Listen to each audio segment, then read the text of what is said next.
Assalamualaikum warahmatullahi wabarakatuh. Saya Diah Kurot Ayun dari kelas manajemen E. Di sini saya akan berargumentasi tentang bagaimana Indonesia menjadi superpower bagi peradaban Islam.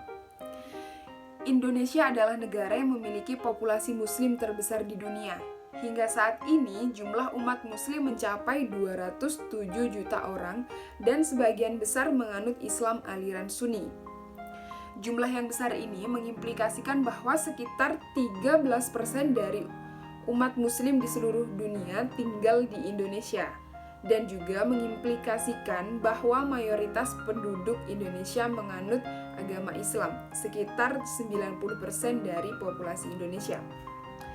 Proses islamisasi di Indonesia, atau tepatnya di wilayah yang sekarang dikenal sebagai Indonesia ini, telah berlangsung selama berabad-abad lamanya dan terus berlangsung hingga saat ini. Islam menjadi sebuah kekuatan yang berpengaruh melalui serangkaian gelombang dalam perjalanan sejarah.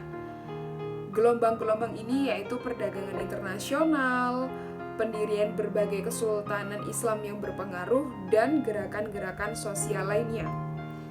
Di dalam melestarikan atau mempertahankan Islam, Indonesia mampu membangun upaya-upaya untuk dapat terus berjuang di dalam peradaban itu sendiri.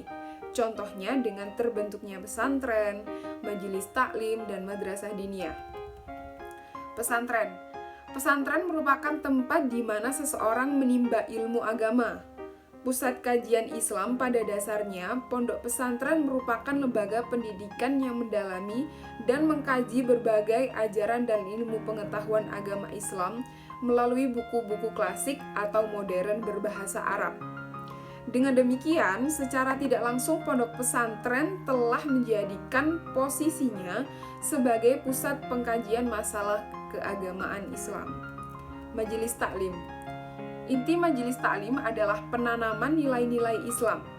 Menurut tim penyusun Jakarta Islamic Center, peranan majelis taklim begitu besar. Majelis taklim memiliki dua fungsi sekaligus, yaitu sebagai lembaga dakwah dan lembaga pendidikan nonformal yang bertujuan meningkatkan keimanan dan ketakwaan kepada Allah Subhanahu wa Ta'ala dan akhlak mulia bagi jamaah serta mewujudkan rahmatan lil alamin.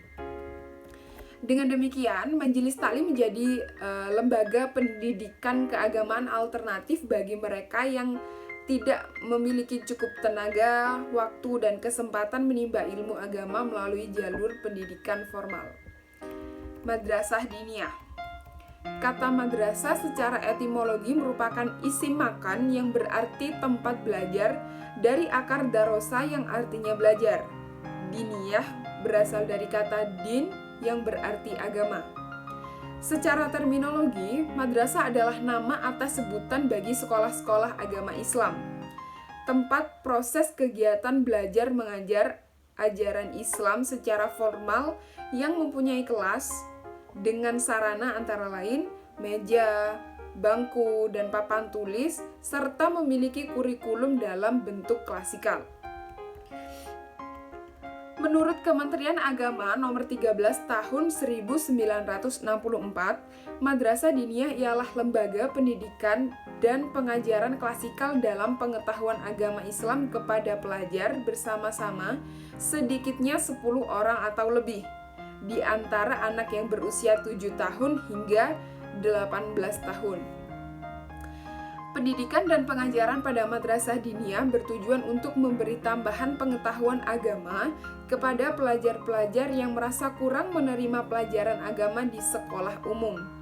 Madrasah diniyah mempunyai 3 tingkatan. Yang pertama, diniyah awaliyah, yang kedua diniyah wusto, dan yang ketiga diniyah al-ulya. Dengan begitu bisa diambil kesimpulan bahwa negara Indonesia ini mampu membangun upaya-upaya untuk tetap mendirikan, mempertahankan, dan melestarikan agama Islam itu sendiri. Dengan terbentuknya pesantren, madrasah diniyah, serta majelis taklim, maka ilmu agama akan terus terpakai ke depannya. Dan untuk generasi yang akan datang, akan bisa mengenal lebih awal apa itu ilmu agama, serta bisa mengamalkannya untuk ke depannya. Sekian dari saya, Bila banyak kekurangan dan kesalahan, saya memohon maaf yang sebesar-besarnya. Akhirul kalam, wallahul muwaffiq ila aqwamit thoriq. Wassalamualaikum warahmatullahi wabarakatuh.